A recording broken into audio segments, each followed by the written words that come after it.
রাসূল সাল্লাল্লাহু আলাইহি সাল্লামের নবুয়তের প্রথম বর্ষে সূরা কলম নাজিল হয়। অবস্থা তখনও কঠিন হয়নি, কুরাইশরা তখনও সহিংস হয়ে ওঠেনি, প্রকাশ্য হামলা শুরু হয়নি।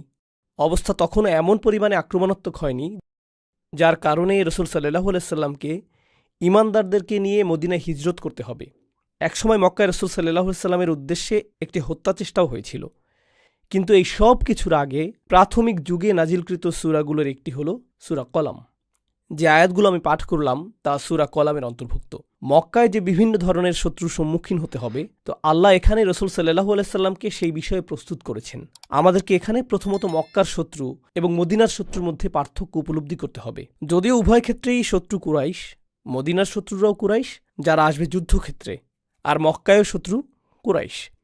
কিন্তু যুদ্ধক্ষেত্রের শত্রু এবং আদর্শিক শত্রুর মাঝে পার্থক্য রয়েছে।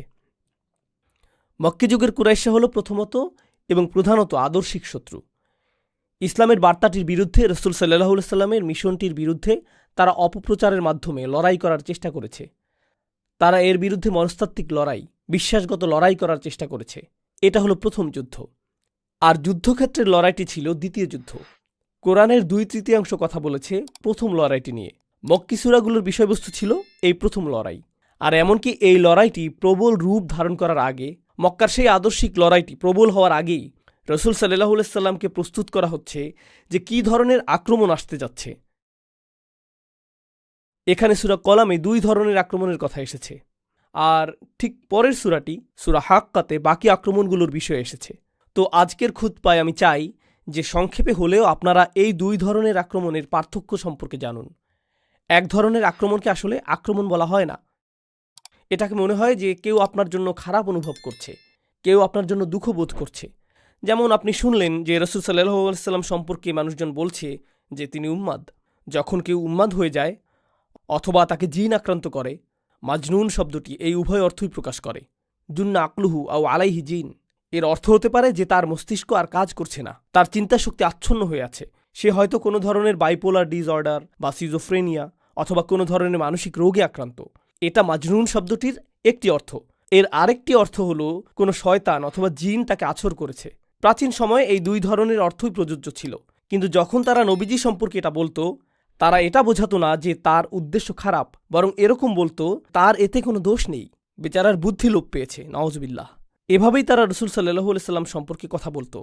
তো এখানে তারা ইসলাম অস্বীকার করছে, কিন্তু রাসূল সাল্লাল্লাহু আলাইহি সাল্লামের চরিত্রকে আক্রমণ করছে না। তারা শুধু বলছে যে সে অসুস্থ, সে স্বাভাবিক না, আমরা তার জন্য দুঃখবোধ করছি। তো এটা একটা আক্রমণ, কিন্তু আক্রমণটি তার চরিত্রের উপর না। এটা তার চরিত্রকে সরাসরি আক্রমণ করে না, শুধুমাত্র তার বক্তব্যকে অস্বীকার করার একটা উপায়। আর এর বিপরীতটা আপনি পাবেন সূরা হাক্কাতে। সূরা কলামের শুরুতে এবং শেষে আল্লাহ বলছেন, মা আনতা বিনিআমাতি রাব্বিকা বিমাজনুন, অথবা লা ইউযলিকুনা বিআবসারিহিম লাম্মা সামিউ যিকরা ওয়া ইয়াকুলুনা ইন্নাহু লামাজনুন। এগুলোই সূরা কলামে বর্ণিত অভিযোগ। যখন আপনি সূরা হাক্কাতে যাবেন, আপনি দেখবেন যে তারা তাকে কবি আখ্যায়িত করেছে, তারা তাকে মন গণনাকারী বলেছে। আর একজন কবি এমন ব্যক্তি যে মানসিক বিকারগ্রস্ত নয়। সে যা লিখবে তা নিয়ে সে পরিকল্পনা করে, চিন্তা করে, সে সৃজনশীল, সে এমন কিছু সৃজন করে যা মানুষকে প্রভাবিত করে। তো এখন তারা রাসূল সাল্লাল্লাহু আলাইহি সাল্লামের চরিত্রের প্রতি অভিযোগ আনছে। তো একটি হলো প্রত্যক্ষ আক্রমণ, আরেকটি হলো পরোক্ষ আক্রমণ। আর আসলে প্রত্যক্ষ আক্রমণটির মোকাবেলা করা অধিকতর সহজ। কমপক্ষে আপনি আপনার শত্রুকে চিনেন, সে আপনার চোখের সামনে, সে আপনাকে মিথ্যাবাদী অথবা এটা সেটা বলছে। কিন্তু পরোক্ষ আক্রমণটি আপনার উদ্দেশ্যে করা হয় না। তারা যদি রাসূল সাল্লাল্লাহু আলাইহি সাল্লামকে মানসিক বিকারগ্রস্ত বলে, রাসূলকে শোনানো এর উদ্দেশ্য না। তারা তার চারপাশের মানুষদের বলতে চাইছে যে তিনি মানসিক বিকারগ্রস্ত, অতএব তারা যাতে তাকে গুরুত্ব না দেয়। কারণ তারা যদি রাসূল সাল্লাল্লাহু আলাইহি সাল্লামের চারপাশের মানুষদের কাছে এসে বলে যে সে একজন মিথ্যুক, সে একজন কবি, সে মন গণনাকারী, তার ভিন্ন পরিকল্পনা রয়েছে, তো তখন তারা বলবে যে আমরা তাকে সারা জীবন ধরে চিনি, তিনি একজন সৎ মানুষ, তোমরাই বরং মিথ্যাবাদী। তো এটা কাজে দিবে না। তাই তাদেরকে এমন একটা কৌশল নিয়ে আসতে হবে যা রাসূল সাল্লাল্লাহু আলাইহি সাল্লামকে জনবিচ্ছিন্ন করে দিবে। আর এটাই সেই জনবিচ্ছিন্নকারী কৌশল যা তারা উদ্ভাবন করেছিল। এসো এটা ছড়িয়ে দেই যে জিন তার উপর আছর করেছে। কিন্তু আপনি যদি মনোযোগ দিয়ে রাসূল সাল্লাল্লাহু আলাইহি সাল্লামের বক্তব্য শুনেন, কোরআন যা বলেছে তা নিয়ে আপনি যদি 1 মিনিটও চিন্তা করেন, আপনি তাৎক্ষণিক উপলব্ধি করবেন যে এটা কোনো জিনের কথা নয়। প্রকৃতপক্ষে এটা এতটাই শক্তিশালী যে জিনও জানে এটা কোনো জিনের বাণী নয়। এমনকি জিনেরা শুনেও বলেছে, ইন্না সামি'না কুরআনান আজাবা, আমরা আশ্চর্যজনক এক কোরআন শ্রবণ করেছি। তাই এই অভিযোগ কাজে আসবে না। কিন্তু উন্মুক্ত আক্রমণে যাওয়ার আগে দ্বিতীয় পর্যায়ের একটা গোপন আক্রমণ, আভ্যন্তরীণ আক্রমণ এসেছে, আর এই সূরাটি সেটাই প্রকাশ করেছে।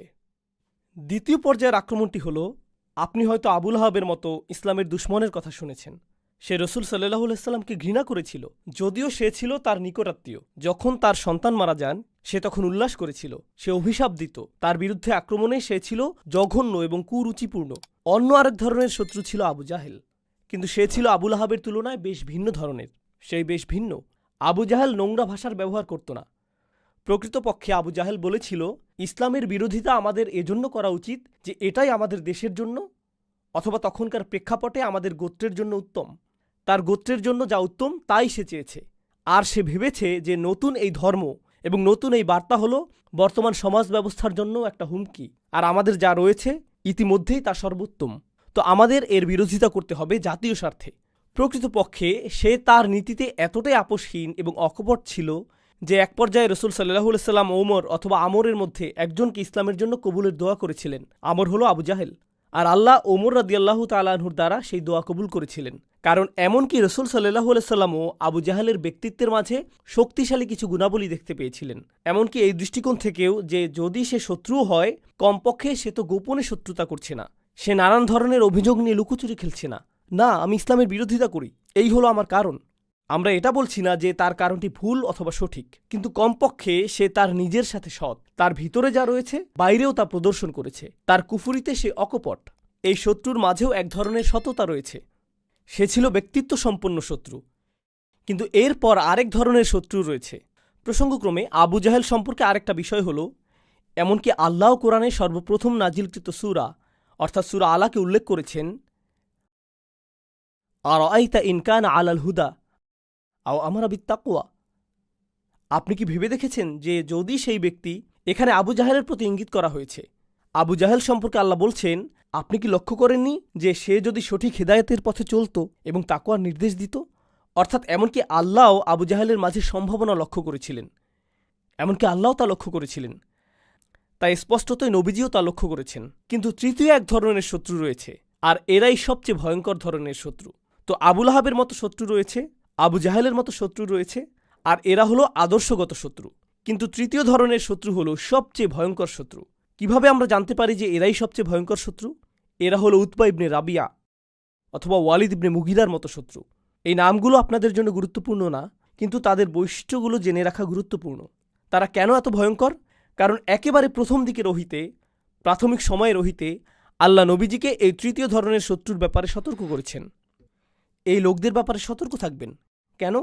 কারণ তারা আপনার কাছে বন্ধু হিসেবে আসবে, আপনার কাছে শত্রু হিসেবে আসবে না। তারা আপনার সাথে হ্যান্ডশেক করতে আসবে। তারা এসে বলবে, যা ঘটে যাচ্ছে তার জন্য আমরা দুঃখ অনুভব করছি, আমি চাই যে তুমি নিরাপদে থাকো, আমি চাই না যে এটা ঘটুক, আমি তোমার পক্ষে রয়েছি। আল্লাহ বলেছেন, ফালা তুতিইল মুকাজ্জিবিন, কারো প্রভাবের বশবর্তী হয়ে যেও না। এই তআ বলতে শুধুমাত্র অনুসরণ বোঝায় না, অনেক অনুবাদ রয়েছে। মিথ্যুকদের অনুসরণ করবে না, কিন্তু আরবিতে এই তআ শুধু অনুসরণ না, আসলে আরবিতে তও অর্থ কোনো কিছুর প্রতি ঝুঁকে যাওয়া, আলমাইলু ইলা শাই। তো প্রভাবিত হইও না, কথা শোনো না, মনোযোগ দিও না। আপনি যখন যথেষ্ট সংখ্যকবার কোনো কিছু শুনতে থাকেন, এটা আপনাকে প্রভাবিত করতে শুরু করবে সচেতনভাবে অথবা অবচেতনভাবে। রসুল সাল্লাল্লাহু আলাইহি সাল্লামকে এটা বলা হয়েছে, এই লোকগুলো খুবই প্রভাব বিস্তারকারী। তাদের কাছ থেকে কোনো প্রভাবের শিকার হবেন না, তাদের কাছ থেকে কোনো কিছু নেবেন না। এরা হলো সম্পূর্ণ মুকাজ্জিবিন। মুকাজ্জিবিন অর্থ তারা মনে করে যে আপনি একজন মিথ্যাবাদী। তারা মুখ দিয়ে যা বলে তা গুরুত্বপূর্ণ না, যা তারা আসলেই মনে করে আপনি একজন মিথ্যাবাদী। আর তারা পৃথিবীকেও এটা দেখাতে চায় যে আপনি একজন মিথ্যাবাদী। এরপর আল্লাহ তাদের বৈশিষ্ট্যগুলো বর্ণনা করেছেন। আর আপনি যদি মক্কি সূরাগুলো অধ্যয়ন করেন, আপনি জানতে পারবেন যে আল্লাহর কিতাবে কাফেরদেরকে শুধু কাফিরই বলা হয়েছে, মুশরিকদেরকে শুধু মুশরিকই বলা হয়েছে, শত্রুদেরকে শত্রুই বলা হয়েছে। কিন্তু এই ব্যক্তি, এই চরিত্রটির অনেকগুলো বর্ণনা আল্লাহ প্রদান করেছেন। কোরআনে এরকমটা সচরাচর পাওয়া যায় না, খুবই কম। আর তিনি এটা একেবারে প্রাথমিক যুগের ওহিতেই প্রদান করেছেন, যেন রসুল সাল্লাল্লাহু আলাইহি সাল্লাম এই লোকগুলোর সাথে সাক্ষাৎ করার আগেই এই বিষয়ে প্রস্তুত থাকতে পারেন। আপনি যখন উঁচু পর্যায়ের কোনো মিটিংয়ে যান, প্রথমে আপনার একটা ব্রিফিংয়ের প্রয়োজন হয়, তাই না? আপনি যদি কোনো আপোষ মীমাংসার জন্য যান, সেক্ষেত্রে প্রথমে আপনার একটা ব্রিফিংয়ের প্রয়োজন হয়। উদাহরণস্বরূপ, এখনকার সময়ে জাতিসংঘে অথবা কোনো যুদ্ধের আপোষ মীমাংসার ক্ষেত্রে আপনি প্রবেশ করার আগে আপনার টিম আপনাকে তথ্য প্রদান করবে যে এই মিটিংয়ে আপনার প্রতিপক্ষ কে রয়েছে। তারা সেই ব্যক্তির পূর্ব ইতিহাস প্রদান করবে, তার মনস্তত্ত্ব সম্পর্কে জানাবে, তারা আপনাকে বলবে যে কথা দিয়ে কিভাবে তাকে পরাস্ত করতে হবে, ইত্যাদি ইত্যাদি। আপনি যদি সচেতন রাজনীতিবিদ হন অথবা সচেতন আমলা হন অথবা সচেতন ব্যবসায়ী হলেও সেই কথোপকথনে প্রবেশের আগে আপনি যথাযথ প্রস্তুতি গ্রহণ করবেন। আদালতে প্রবেশের আগে আইনজীবীরাও একই কাজ করে থাকেন। খেলার ক্ষেত্রেও দলগুলো এটা করে থাকে, তাই না? তারা আগের খেলাগুলো পুনরায় দেখেন এবং প্রতিপক্ষের দুর্বলতাগুলো চিহ্নিত করেন। কোরআনের ক্ষেত্রে রাসূল সাল্লাল্লাহু আলাইহি সাল্লামের জন্য সেরকম গোপনীয় কোনো কৌশল প্রদান করা হয়নি, বরং আল্লাহ প্রকাশ্যে ঘোষণা করেছেন যে এই ধরনের মানুষের মুখোমুখি আপনাকে হতে হবে। তো আলোচনার বাকি সময়ে আমি আপনাদের কাছে এই বৈশিষ্ট্যগুলো উল্লেখ করব, আর আমি চাই আপনারা উপলব্ধি করুন। আমি মনে করি আল্লাবিবু মিনাল ইশারাতি ইয়াফহামু, জ্ঞানী ব্যক্তির জন্য ইশারাই যথেষ্ট। আপনি নিজেই বুঝে নেবেন যে আমি কিসের উল্লেখ করেছি এবং কার কথা উল্লেখ করেছি আর কেন এটা এই সময়ে আমাদের জন্য প্রাসঙ্গিক। আল্লাহ বলেছেন, ফালা তুতিইল মুকাদ্দিবিন। প্রথমত, অদ্দু লাউ তুদহিনু ফায়ুদহিনুন। তারা আসলেই আশা করে যে আপনি কিছুটা ছাড় দিবেন, যাতে তারাও কিছুটা ছাড় দিতে পারে। তারা বলবে, দেখো আমরা জানি যে তোমাদের সাথে আমরা বেশ আক্রমণাত্মক হয়ে যাচ্ছি, কিন্তু আমরা চাই না এটা, তোমরাই আমাদেরকে এটা করতে বাধ্য করেছ। তোমরা যদি আমাদের সাথে কিছুটা কাজ করো, তোমরা যদি কিছুটা আপোষ মীমাংসা করো, তাহলে আমরা একটা উপায় বের করব। তো তাদের প্রথম কৌশল হলো এটা বলা যে তোমরাই তো ছাড় দিচ্ছ না, যা আমাদেরকে তোমাদের বিরুদ্ধে সহিংস হতে বাধ্য করছে। আমরা সমস্যা না, বরং তোমরাই হলে মূল সমস্যা, কারণ তোমরা তোমাদের অবস্থানে এত অনমনীয়, এত অনড়। তোমরা তো আমাদের সাথে একত্রে কাজ করছো না, আমার সাথে একসাথে কাজ করো, আমাদেরকে কিছুটা দেখাও। আর রাসূল সাল্লাল্লাহু আলাইহি সাল্লামের সময়ে তারা বলেছিল, ائতি বিকুরআনিন গায়রি হাযা আও বাদদিলহু। তুমি কি আরেকটা সূরা আনতে পারো? আগের সূরাটি বেশ অপমানজনক। দেখো, আগের সূরাটির কারণে আমরা বেশ খারাপ বোধ করছি, বিশেষত আমাদের নেতারা। পরের সূরাতে আমাদের নেতাদের প্রশংসা করে কিছু কি বলতে পারবে? শুধু এটুকু বলবে যে তুমি তোমার পূর্ববর্তীদেরকেও ভালোবাসো, অথবা আমাদের সকলের উচিত নেতাদেরকেও সম্মান করা। ভালো কিছু কথা। আর আমরা এই আগ্রাসী গুন্ডাদের বলে দিব তারা যাতে তোমাদেরকে আর পথে ঘাটে আক্রমণ না করে। আমরা একত্রে একটা সমাধানে আসতে পারি।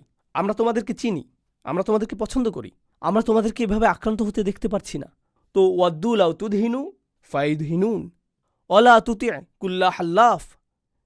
এমন কারো প্রভাবের বশবর্তী হয়েও না যে প্রতিশ্রুতির উপর প্রতিশ্রুতি, তার উপর প্রতিশ্রুতি দিতেই থাকে। হাল্লাফ অর্থ এমন কেউ যে অনেক বেশি শপথ করে। লক্ষ্য করুন, আপনি যদি সৎ মানুষ হন, তাহলে আপনি যেভাবে ব্যবসা করেন, আপনার ব্যবহার মানুষের সাথে যেমন, আর যেভাবে আপনি মানুষের সাথে কথা বলেন, সেটাই আপনার সততা প্রকাশের জন্য যথেষ্ট। আপনাকে আলাদাভাবে গিয়ে কাউকে রাজি করাতে হবে না। আল্লাহর শপথ, আমি সত্য কথা বলছি, আমি প্রতিজ্ঞা করছি। জানেন কেন আপনাকে এতবার শপথ নিতে হচ্ছে?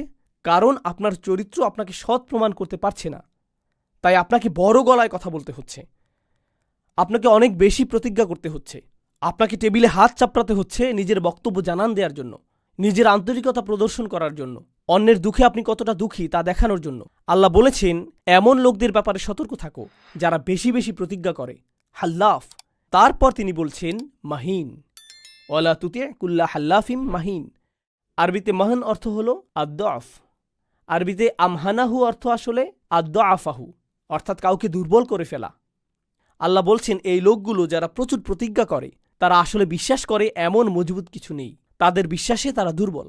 তো তারা আপনার কাছে আসে এবং এই প্রতিজ্ঞাগুলো করে, কারণ কৌশলগত দিক থেকে এটাই তাদের জন্য সর্বোত্তম জিনিস। আগামীকাল যখন কৌশল পরিবর্তন হয়ে যাবে, তারা আপনাকে গতকালকের জমানো ময়লার মতো ছুঁড়ে ফেলে দিবে এবং অন্য কারো সাথে প্রতিজ্ঞা করবে। এর পরের দিন তারা আবার অন্য কারো কাছে গিয়ে প্রতিজ্ঞা করবে। তারা এমন কিছুকে ধরে রাখছে না যা তাদের কোনো চারিত্রিক বৈশিষ্ট্য, মূলনীতি অথবা আদর্শের মাঝে আটকে রাখছে। আপনি বলতে পারেন না যে না না না, এই জাতিগুলোর বা কুরাইশদের একটা সংস্কৃতি ছিল, বা কয়েক হাজার বছরের পুরনো, তাদের গোত্রীয় মূল্যবোধ ছিল যা তারা মেনে চলেছিল।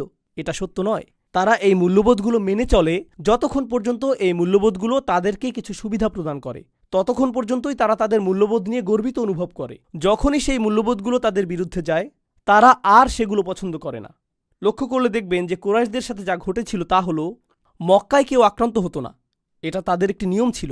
এটা হারামান আমিনান, এটা তাদের নিয়ম। একটি ক্ষেত্রেই তারা এই নিয়ম ভঙ্গ করতে প্রস্তুত হয়েছিল, আর তা হলো মুসলিমদের ক্ষেত্রে।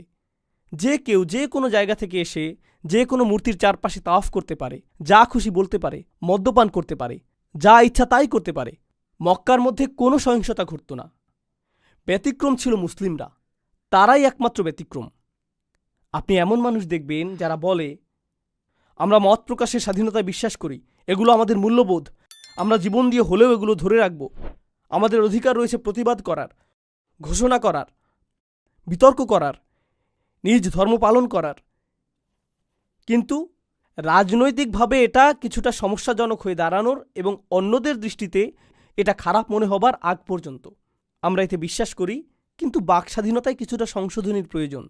তো বুঝতে পারছেন যে এই আয়াতটি কেন এত গুরুত্বপূর্ণ।